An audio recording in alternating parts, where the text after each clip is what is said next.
The plate in front of me is still warm when she says it. Paul, I can't go through with this. 13 words. I count them without meaning to, the way my brain always looks for numbers it can hold onto. Across from me, Miranda's fork is untouched. She's staring at a knot in the wood of our cheap kitchen table like it's the teleprompter for this moment.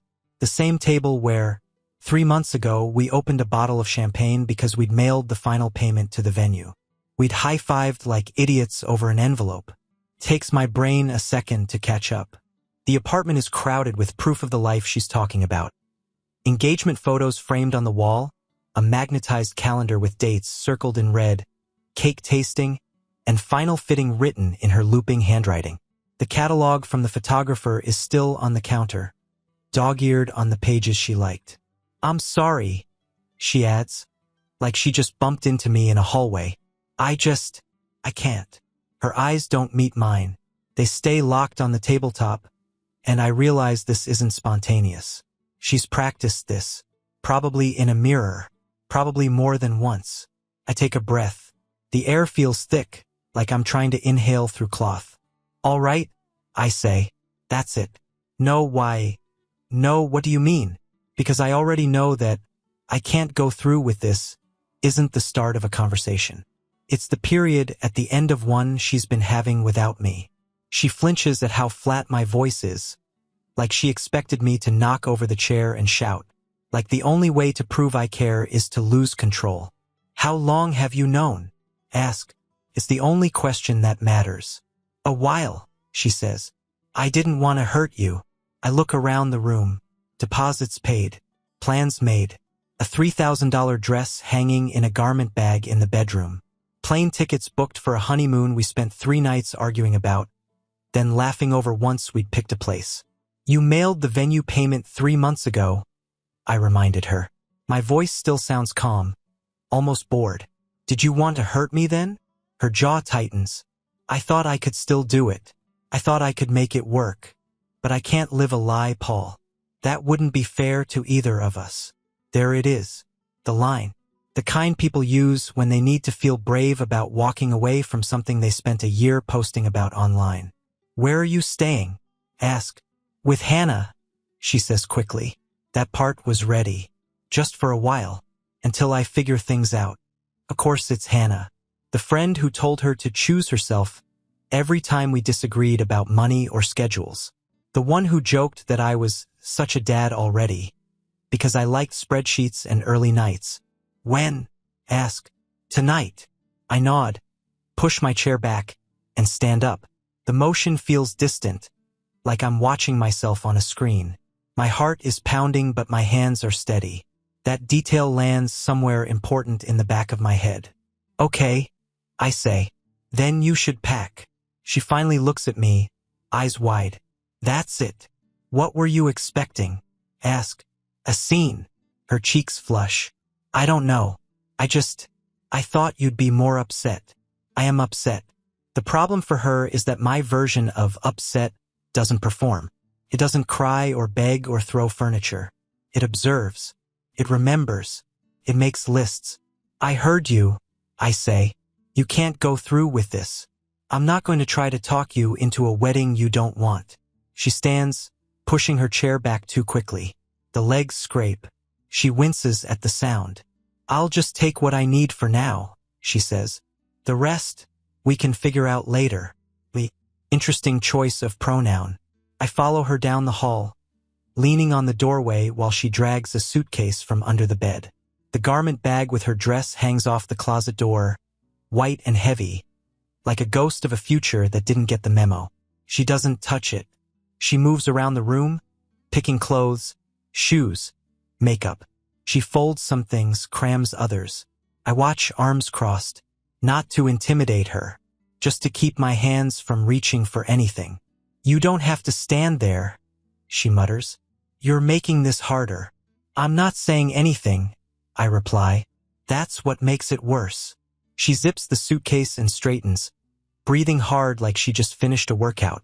The engagement ring is still on her finger, catching the weak overhead light. Back in the kitchen, she stops at the counter. The ring comes off slower than I expected. She turns it once, twice, like she's memorizing the feel of it one last time. Then she sets it down between us. Metal on laminate. A tiny, final sound. She doesn't slide it back in the box. Just leave it there, naked. Waiting. I look at it. The price flashes in my mind. The receipt folded in a drawer. The hours I spent comparing cuts and clarity like I knew what I was doing. The look on her face when she said yes. That memory feels like it belongs to someone else. Say something, she whispers. I understand. I tell her. Her eyes search my face, trying to decode it. What does that mean? It means I heard you, I say, and I understand. What I don't say is, I understand that this wasn't sudden, that you're walking out of a finished house, not a foundation, that I'll be the one untangling the paperwork while you talk about following your truth to whoever's listening.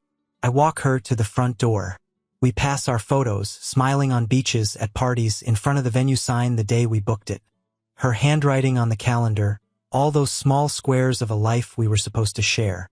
At the door, she hesitates. Maybe, after some time, we can still be friends. Maybe, I say. We both know I don't mean it. She waits one more beat, like she's giving me a last chance to fall apart so she can feel justified. I keep my hand on the doorknob. Steady. Goodbye, Miranda, I say. She steps into the hallway. I close the door. The silence on the other side feels structured, solid. Not empty, not yet. Just thick, permanent. I stand there for a full minute, looking at the wood grain of the door. Then I turn back toward the kitchen. The table. The ring. The wedding stops being a future in my head. It becomes something else. A project canceled mid-build. Contracts. Deposits. Numbers. Instinctively, I know what comes next. Not a breakdown. A list. The first morning without her, my alarm still goes off at 6. For a few seconds I forget. Then I roll over and see her side of the bed. Smooth, empty, with a faint outline where her pillow used to be, and it clicks back into place. I get up anyway. Coffee. Shower. Shirt. Tie. It all happens on autopilot. My body knows the steps even if my head is lagging behind. By 8:30 I'm at my desk like always, nodding through the Monday check-in while my manager talks about timelines and deliverables. Nobody at work says a word about my personal life because nobody knows. The engagement photos are still up on my desk. Miranda laughing in sunlight, her hand on my chest, the ring shining like a promise that actually meant something at the time. No one looks at them differently. The world hasn't updated yet. Paul, you good with taking the cue for projections? My boss asks. Yeah, I say. Send them over. My voice is steady. That's the thing that keeps surprising me. All day I contribute like normal. I make notes, crack one safe joke in a meeting, answer emails on time. From the outside, I look like a man whose life is exactly what it was last week. The difference starts when I go home. The apartment feels bigger without her things scattered everywhere. No shoes by the door. No half-finished Pinterest projects on the coffee table. The calendar is still on the fridge, though. I avoid looking directly at it. I don't turn on the TV. I don't scroll through old photos. I make dinner simple, just pasta, and eat it at the kitchen table where she ended everything with 13 words. The ring is gone now, locked in a drawer. When the dishes are done, I sit down at my laptop. The cursor blinks on an empty spreadsheet. For a moment, I just stare at the blank grid. Rows and columns, waiting. It's the first thing all day that actually feels manageable. I type a title into the top cell. Wedding commitments, status review. Sounds clinical, almost boring. Good. The first tab is vendors. I start with the venue because that's the big one. I pull up the email folder, open the contract, and read it like it belongs to someone else. Non-refundable deposit. Paid in full. Cancellation window long gone. Balance. 0, but only because I'd already wired the last payment 3 months early. Her idea. She said it would feel adult to have it done. I enter the amount in the spreadsheet, mark it as sunk cost, and move on. Photographer, DJ, caterer, florist, dress fitting fee, custom invitations she had to have, instead of the basic ones included in the package. Each has its own terms, its own percentages, its own penalty for pulling out. I read, I input, I file. Vendor by vendor, line by line. Where there are receipts, I attach them. When there are emails, I paste in short notes. No commentary, just facts. By the time I hit the second tab, travel. The apartment is quiet enough that I can hear my own breathing. Keep going. Flights for the honeymoon. Change fees? Credits? Refunds? I call the airline, wait on hold, and talk to a woman who has no idea she's processing the back end of a broken engagement. She walks me through what can and can't be recovered. I listen, write it all down, thank her. When I hang up, I add another row. I don't feel better, but I feel organized. The third tab is miscellaneous. That's where things start to change. I logged into our joint credit card account, the one we opened for wedding expenses. I'd set alerts, but I'd also trusted her. So I hadn't combed through every line in real time. Now I do. I scroll past charges I recognize. Deposits for the cake, the band upgrade, the decor rental. Then I start seeing others. Boutique clothing stores. A wellness retreat deposit in another state. Regular charges at a high-end salon she never mentioned. Online orders from brands I've never heard of, in amounts big enough to notice. Some are tagged in the transaction notes with emojis and little comments she must have added for herself. Deserve this sits next to one. Treat yourself, girl, next to another. I sit back for a second, staring at the screen. Part of me wants to get angry. The thing is, anger feels too easy, too messy. What I feel instead is a slow, clean shift inside my head. From hurt to assessment. I started a column labeled disgust. I mark yes next to the ones we talked about. No next to the ones we didn't. The no-s stack up. I total the charges that have nothing to do with the wedding but are sitting on the card we opened for that purpose. My fingers move without hesitation. Cell by cell, the number grows. When I hit sum, the final figure pops up at the bottom. It doesn't shock me. Not really. By the time I get there, I've already been feeling it build. The surprise isn't the amount. It's how clean it looks on the screen.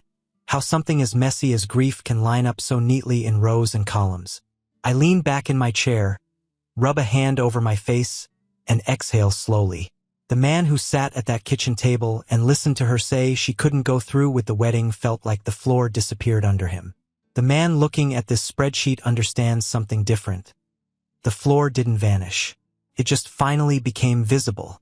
This isn't just about love ending. It's about commitments, agreements, patterns. It's about who paid attention and who assumed someone else would quietly cover the overflow. I added one more tab, summary. Under it, I list 3 totals. Non-recoverable wedding costs, recoverable amounts, personal spending charged to the joint account. I don't know yet what I'll do with it. I just know I'm not letting it stay vague and blurry in the back of my mind. I save the file, back it up to the cloud, and close the laptop. The apartment is still silent. The bed will still be half empty. The calendar on the fridge is still scribbled full of a future that's dead. None of that is fixed. But the numbers are real now. They're defined. And when you can't fix your heart, you fix what you can measure. You figure out the cost. A week after she leaves, my phone lights up with her name like nothing's happened. I'm on the couch, laptop closed, the wedding commitments file sitting in the back of my mind like a loaded weapon. I stare at the screen until the call almost times out. Then I answer. Hey, Miranda says soft, the voice she used when she wanted something. How are you? I'm functioning, I say.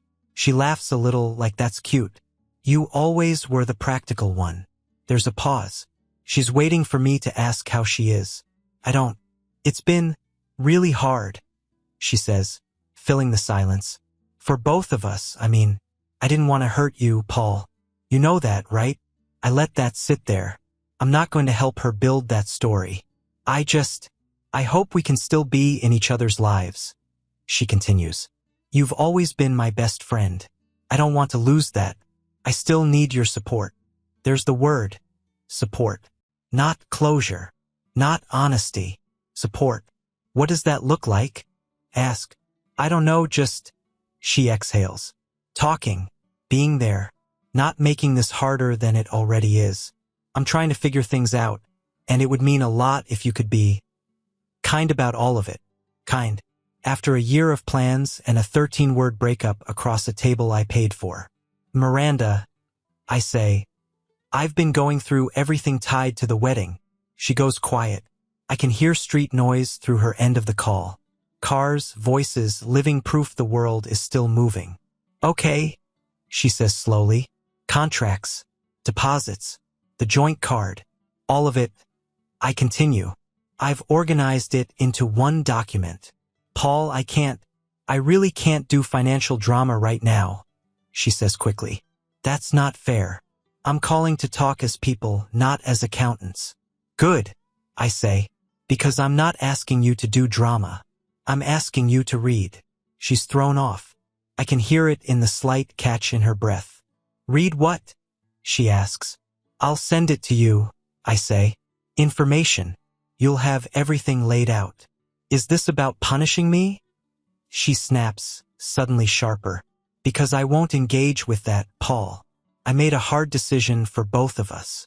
I'm not going to sit here and be treated like some criminal. No one said criminal, I replied. You made decisions. Decisions have costs. The document just shows them. Her voice softens again. See, this is what I mean. You're being cold. Transactional. I need emotional support, and you're talking like a spreadsheet. I already did the emotional part, I say. You just weren't here for it. She doesn't have a quick answer for that. I'll email you, I say. Check your inbox tonight. Paul, I've got to go. I cut in calm. Good night, Miranda. I hang up. For a few minutes I just sit there, phone face down on the coffee table, listening to the quiet. Then I open the laptop. The spreadsheet comes back to life. Numbers, names, dates. It's all there already. It just needs to be translated into something a person can't pretend not to understand. I create a new document and type a title at the top, centered, plain font, cost of canceled engagement. Underneath, I build it like an invoice, not a love letter. Section by section. Venue, non-refundable payments, dates, amounts. Vendors, photographer, DJ, florist, caterer, invitations, dress fittings, travel, flights, cancellation fees, credits, miscellaneous decor upgrades, must-have extras, all tied directly to the wedding. Personal spending on joint cards, the clothes, the retreat deposit, the treat-yourself charges that never crossed my radar until she walked. Each line gets a description, a number, and evidence. Receipt file name, email date, or statement reference. I'm not accusing. I'm documenting. At the bottom of each section, I subtotal. When it's all in, I add one final line. Total. $19,400. I stare at it for a second. I remember the hours I worked for that money, the weekends we sacrificed, the choices I made assuming we were a team. Then, under the total, I type one more sentence. Your half. $9,700. No bold, no italics, just text. Below that, I add a short paragraph. This document reflects the non-recoverable costs and charges associated with the wedding and shared account activity during our engagement. I am requesting reimbursement of your half of these expenses. $9,700. This is not a punishment. It is a fair division of the commitments and choices we both made. I read it twice. There's nothing emotional in it. No blame, no monologue. Just facts and a line. I export it as a PDF, attach it to an email, and type in her address. Subject line, cost of canceled engagement, your share. In the body, I write, as discussed, attached is a breakdown of the financial impact of the canceled wedding and related expenses. Please review. We can discuss repayment logistics after you've read it. I hit send. Then I print a hard copy, slide it into a plain envelope, and write her temporary address, Hannah Lopez's place, on the front. There's something about having it on paper that feels right. People minimize screenshots. They respect envelopes delivered by strangers. I ordered a same-day courier pickup. Less than an hour after the courier confirmation hits my inbox, My phone starts buzzing. Miranda. I answer. What the hell is wrong with you? She screams, skipping hello entirely. Are you insane? You're actually billing me for our breakup. I sent you a breakdown of the costs. I say evenly. You've had a chance to read it? I am not reading your psycho spreadsheet manifesto, she spits. I opened it, saw the number, and closed it. $19,000? Seriously? You're disgusting. Do you have any idea how this makes you look? Yes, I say. It makes me look like a man who isn't going to quietly absorb the financial hit for decisions you pushed hard for and then stepped away from. Oh my God, listen to yourself, she says. Her voice is high, brittle. You're cold. You're calculating. This is exactly what I was talking about when I said I felt controlled. Controlled. I repeat. You asked for upgrades, retreats, and extras. I paid. When you walked, I went through the statements and split the total. That's not control. That's math. You can't put a price on a relationship, Paul, she shouts. I didn't, I say. I put a price on a canceled event and the charges tied to it. You're punishing me for leaving, she says, voice cracking. This is revenge. If it was revenge, I tell her, I'd have sent that document to your parents instead of you, or posted it under your inspirational breakup posts. This is private. This is between us. And it's not revenge. It's a division. She's breathing hard into the phone. I let the silence sit. You think anyone's going to be on your side about this? She finally says. You think anyone's going to look at that and see anything but a heartless, obsessive robot trying to nickel and dime his ex-fiancée? I don't need an audience, I reply. I need a settled balance. You're unbelievable, she hisses. You know what? Keep your little invoice. I'm not paying a dime. That's your choice, I say. But the numbers don't go away because you don't like them. God, you are so cold, she says again, like it's the only word she's got. Where is your heart in all of this? Taking notes, I say. She doesn't have a comeback for that. The more even my tone stays, the more unhinged she sounds. I can hear her reaching for emotional leverage, for something to push against. I don't give it to her. No raised voice, no name-calling, no hurt confession. Just the same calm she saw when she left, backed now by rows and totals. This is not over, she warns. I agree, I say. We still have $9,700 to sort out. She hangs up on me. I put the phone down, lean back, and stare at the ceiling for a moment. I don't feel triumphant. I don't feel satisfied. What I feel is clean.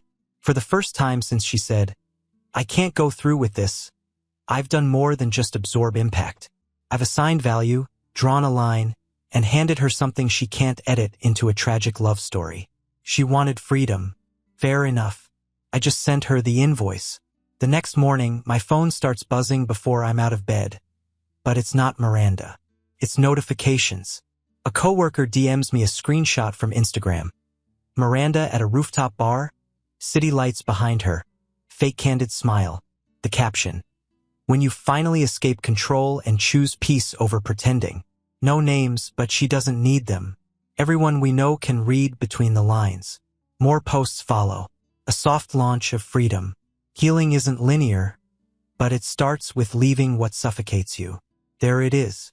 I'm not Paul, the man who wired deposits and picked tastings. I'm control. I'm suffocated. Messages slide in from people I haven't heard from in months. Hey man, you okay? Did you really send her an invoice? No one asks for my side. They ask what I did. I don't post. I don't comment. I don't subtweet. I let the feed run its course and open my laptop instead. I forward the cost of canceled engagement PDF to exactly 2 people. Daniel Carter and Leah Monroe. No explanation, just, for context, since it's getting around. Daniel calls within an hour. Dude, he says no hello. This is the opposite of what she's selling. Yeah, I say. You kept receipts for everything? I kept receipts because I paid for everything. He's quite a second. If anyone asks me, I'll tell them this version. Not her Pinterest therapy garbage. Do what you want, I say. I'm not running a PR campaign. Leah doesn't call. She texts one line. You're not the villain here. Simple. Clean. It lands harder than any paragraph. By early afternoon, I get a different kind of call. Hannah Lopez. I don't know what you think you're doing, she starts, voice sharp. Harassing Miranda with financial threats when she's already devastated. Did she tell you about the joint account? Ask. She stops. What joint account? The one we opened for wedding expenses, I say. The one with charges that have nothing to do with the wedding. Boutique clothes, retreat deposits, salon visits. You can ask her where that money went. You're hosting her, after all. Silence. Then a clipped, I have to go. She hangs up. That night, I scrolled through Miranda's profile again. Some captions are gone. A few comments have disappeared. The flood of sympathy posts slows to a trickle. Publicly, I say nothing. Privately, the story starts to correct itself. One forwarded PDF and quiet conversation at a time. Let her chase comfort in hashtags. I'll keep the truth in folders. 3 weeks of silence. And I start to think that's the end of it. No calls from Miranda. No new posts about escaping control. The noise dies down. I go to work, go home, keep my head down, keep the numbers straight. The only sign the old life existed is a ring in a drawer and a calendar I still haven't taken off the fridge. One Friday, some coworkers dragged me to a bar near the office. Neon lights, cheap beer, the usual background noise of people pretending they don't have to get up early tomorrow. I'm halfway through my first drink when a guy from another department, Michael Reynolds, hovers near our table. Hey Paul, he says. You got a minute? We barely know each other. We've talked in passing, nothing more. But he looks like a man about to do something he doesn't want to do, so I nod and follow him outside. On the sidewalk, under buzzing neon, he shoves his hands into his jacket pockets and stares at the ground. I'm just going to say it, he mutters. I've been seeing Miranda. The words land clean. No shock, no explosion. Just confirmation. How long? Ask. A couple of months, he says. We met at that fitness studio downtown. She told me things with you were basically over. That she was trapped. That you were controlling. Cold. He finally looks up, waiting for me to swing. I don't. She said she was only staying with you because she felt guilty about blowing up the engagement. He goes on. She made it sound like you were this robot with a spreadsheet for a heart. That part almost makes me laugh. What changed? Ask. He exhales. One of my friends knows Daniel Carter. Word got around about your invoice stunt. I thought it proved her right at first. Then I saw the actual document. He shakes his head. The contracts. The dates, the charges, the timing. It didn't line up with her version at all. He swallows. I realized I'd been dragged into a lie I didn't sign up for. I ended it with her last night. I nod once. All right. He blinks. That's it? You're not, I don't know, swinging at me? You didn't promise me a life, I say. You just believed what you were told. He lets out a humorless laugh. You didn't deserve any of this, man. For what it's worth, I'm sorry. I hold out my hand. He shakes it, grip firm, eyes steady. I appreciate the honesty, I say. Walking back into the bar, it clicks into place. Miranda didn't walk out to find herself. She walked out because she thought she'd already secured her next chapter. It just collapsed the second truth walked through the door. After Michael, things get quiet again. Not peaceful, just quiet in that way storms sometimes are when they've moved down the street.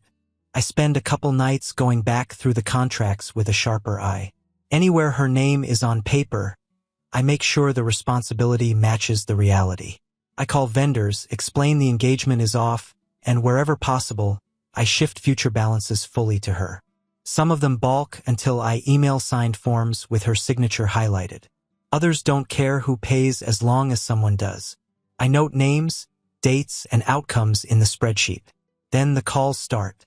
Dress shop, planner, travel agency, a collection department with a polite voice and a hard edge underneath.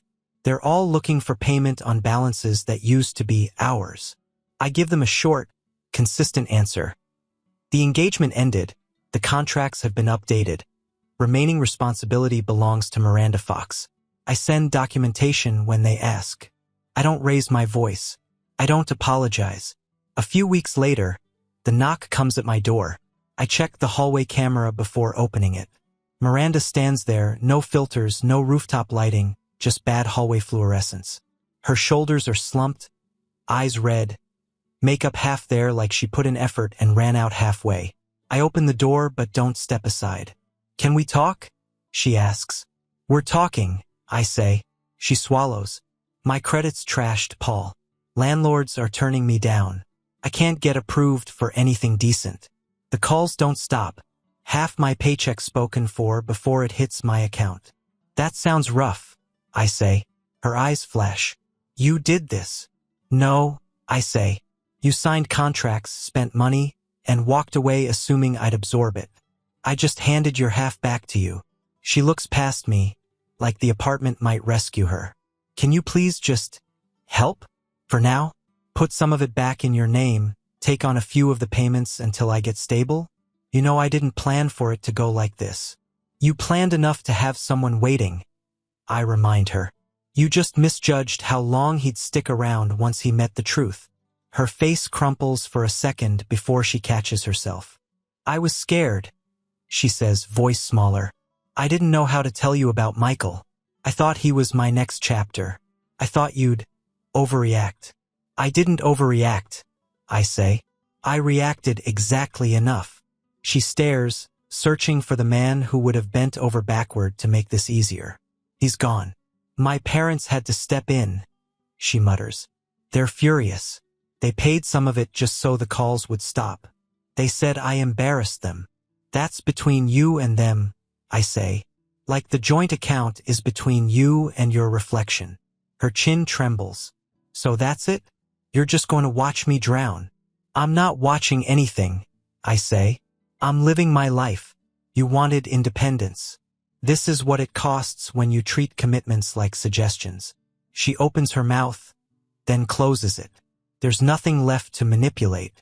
I nod once, a small, final gesture. "Take care of yourself, Miranda." I close the door. On my side, the hallway noise disappears.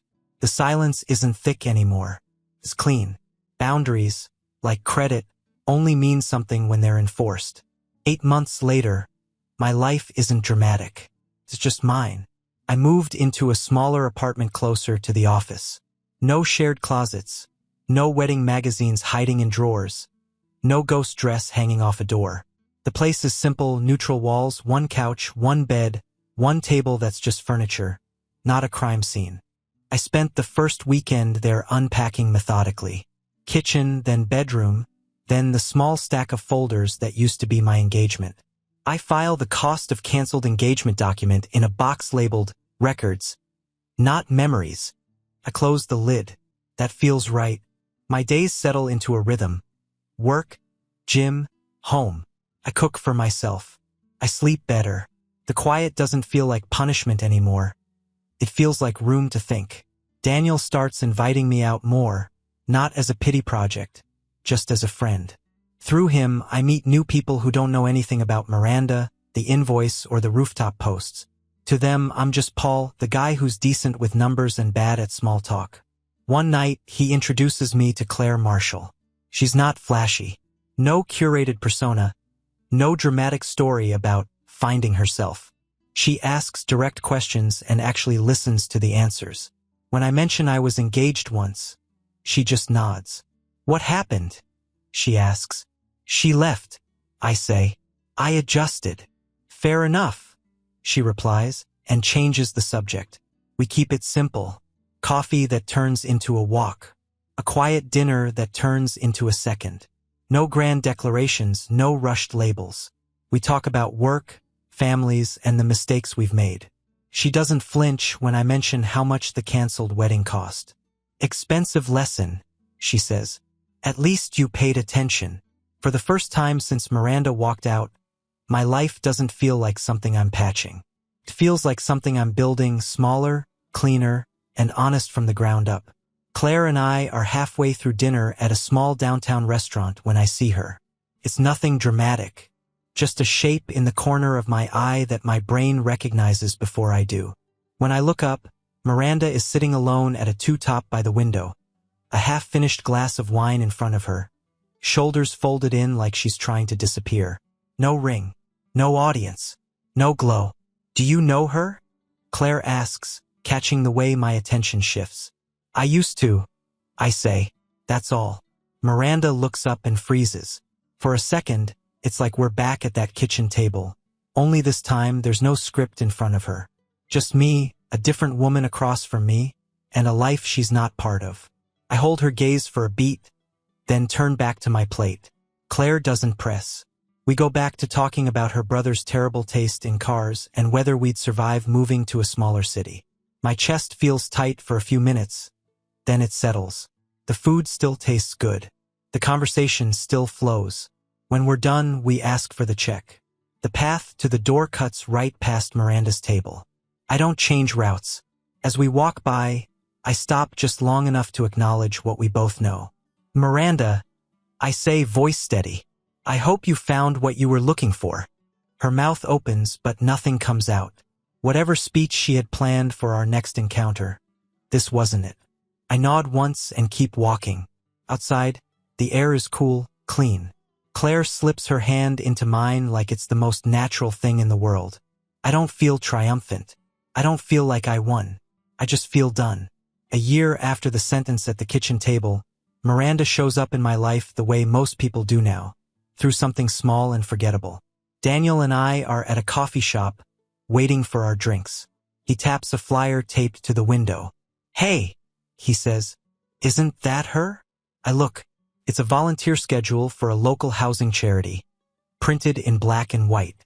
No logo-heavy fundraiser, no gala. Just a list of names and shifts. Halfway down, in plain font, Miranda Fox, intake, Saturdays 10 to 2. No spotlight, no reinvention tour, just labor. Yeah, I say.